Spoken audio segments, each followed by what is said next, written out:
आज चौहान सर की क्लास में बात होती है classification of English letters and words, अंग्रेजी अक्षरों और शब्दों का वर्गीकरण। आज की रीजनिंग की क्लास में ये टॉपिक पढ़ेंगे, अंग्रेजी अक्षरों और शब्दों का वर्गीकरण, classification of English letters and words. इसमें आपके दो पार्ट हैं। पहला पार्ट आपका कॉन्सेप्ट है, इससे संबंधित जो भी आपके कॉन्सेप्ट हैं उनके बारे में, और दूसरे पार्ट में बात होगी एग्जाम्पल, उससे संबंधित एग्जाम्पल, या आप ये कह लो विगत परीक्षाओं में पूछे गए प्रश्नों को लेकर आपको उदाहरण को लेकर बताएंगे कि ये प्रश्न, इस तरह के प्रश्न पूछे जाते हैं और आगे पूछे जाने की भी संभावना है।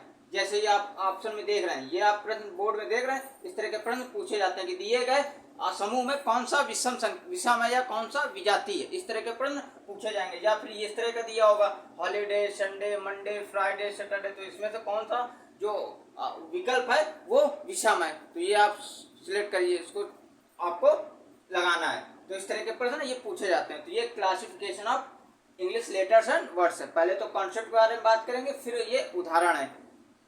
लेकिन जो लोग इस चैनल में नए हो, चौहान रीजनिंग क्लास से यूट्यूब पर चैनल है, इसको लाइक करें, शेयर करें और सब्सक्राइब करना मत भूलें, और साथ में कॉपी पेन लेके बैठे, साथ में नोट डाउन करते चलें, और ये इन उदाहरण को भी नोट कीजिए, और उसके बाद आप चैप्टर उठाइए और प्रैक्टिस करिए। तो बात करें कॉन्सेप्ट के बारे में। पहला कॉन्सेप्ट कह रहा है स्वर और व्यंजन के आधार पर वर्गीकरण। मतलब आपको ऑप्शन में दिया होगा, किसी ऑप्शन में आपको मतलब व्यंजन दिए होंगे, उसमें आपको स्वर क्या, एक ऑप्शन आपको उसमें वावेल दिया होगा, उसके आधार पर वो विषम हो जाएगा। दूसरा ऑप्शन व्यंजन के आधार पर, तो आपके ऑप्शन जो दिए होंगे उसमें आपके सभी ऑप्शन में वावेल दिया होगा, एक ऑप्शन उसमें आपका व्यंजन होगा, उसमें वावेल नहीं होगा, स्वर नहीं होंगे, तो उस आधार पर होता है। समझिए, जैसे देखिए स्वर के आधार पर मतलब वावेल के आधार पर, वावेल के आधार पर मतलब B, C, F, H, P, Q, O, R, ये चार ऑप्शन दिए। तो स्वर के आधार पे कौन सा विषम हो गया? ओ, आर विषम हो गया। क्यों? क्योंकि ओ क्या है? स्वर है आपका।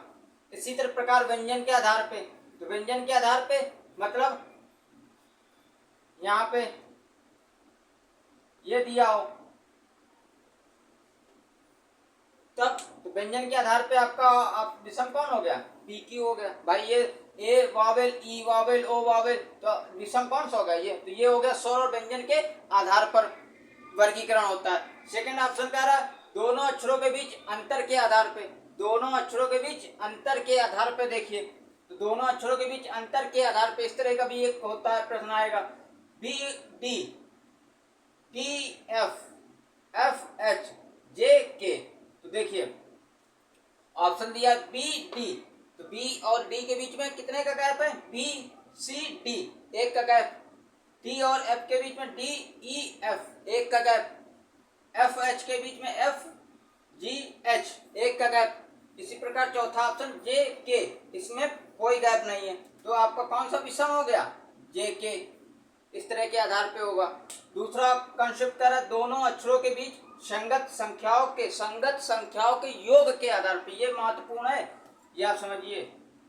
दोनों अक्षरों के बीच संगत संख्याओं के योग के आधार पे, मतलब दोनों संख्याएं दी होंगी। इसके लिए आपको, मैंने आपको स्टार्टिंग में रीजनिंग की क्लास में बताया था कि याद होना चाहिए आपको एक इजोटी और एक बीएचएल पीटीएक्स, ये याद होना चाहिए आपको।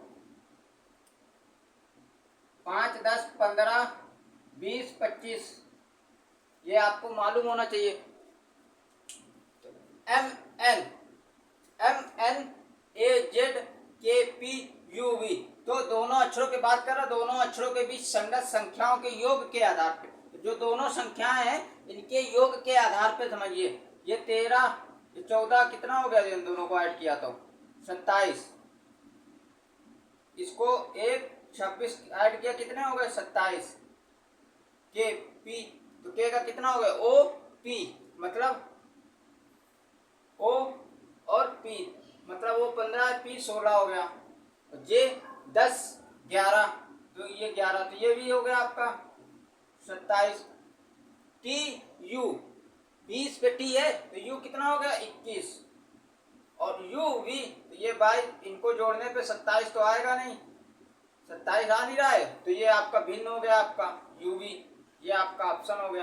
भाई इनको संख्याओं के योग के आधार पे, तो दोनों संख्याओं को जोड़ने, नंबर करके जोड़ने पे क्या आ रहा? 27, 27, 27, चौथे नंबर पे यू और वी को ऐड करने पर 27, क्योंकि यू 21 है, वी 22 है, तो कहाँ से 27 आ जाएगा? तो भिन्न विषम कौन हो गया आपका? You we. नेक्स्ट कॉन्सेप्ट देखो, पहले और दूसरे अक्षर के स्थान के अक्षरों में समानता। पहले और दूसरे अक्षरों में जो है वो समानता इक्वल हो। B C E G H K R S X O Q R. देखो कहने का मतलब बी सी बगल में पहले और दूसरे की बात हो रही, तो पहले और दूसरे अक्षर समान बराबर आ रहा है। जी एच, जी के बाद एच आता है, आर के बाद एस आता है, ओ ये नहीं है, ओ के बाद क्या आता है? पी। तो विषम कौन सा हो गया? ओ क्यू आर। ऑप्शन ये हो गया। भाई बात करो पहले और दूसरे अक्षर जो अक्षर है उनके स्थान में समानता हो, तो पहले अक्षर के ठीक बगल में बी के बगल में क्या आता है? सी। तो बी और सी। जी के बाद क्या आता है? एच। आर के बाद क्या आता है? एस। तो ओ के बाद क्या आना चाहिए? पी। तो विषम कौन हो गया? चौथा ऑप्शन विषम हो गया। इसी प्रकार ऑप्शन दिया होगा पहले और तीसरे अक्षर के स्थान में समानता हो या दूसरे और चौथे अक्षर के बीच में समानता हो, तो इस तरह के प्रश्न दिए होंगे। तो बात करें पहले और तीसरे अक्षर में समानता, तो पहले और तीसरे मतलब पहले और तीसरे, पहले और तीसरे, पहले और तीसरे, पहले तीसरे। देखो U Y X Y Z, मतलब एक्स वाई एच आई, समझिए, O P Q D E. तो इसमें कौन सा भिन्न हो गया आपका? ये देखो क्या कह रहा है, देखो ये ऐसे चल रहा है, X Y H I D E और ओ पी। ओ पी तो है नहीं, ओ क्यू है, तो भिन्न कौन सा हो गया आपका? ये या ये कह लो। वाई के पहले क्या आता है? एक्स। संबंध है, वाई के पहले क्या आता है? एक्स। आई के पहले क्या आता है? एच। ई के पहले क्या आता है? डी। तो यहाँ पे क्यू के पहले क्या आएगा?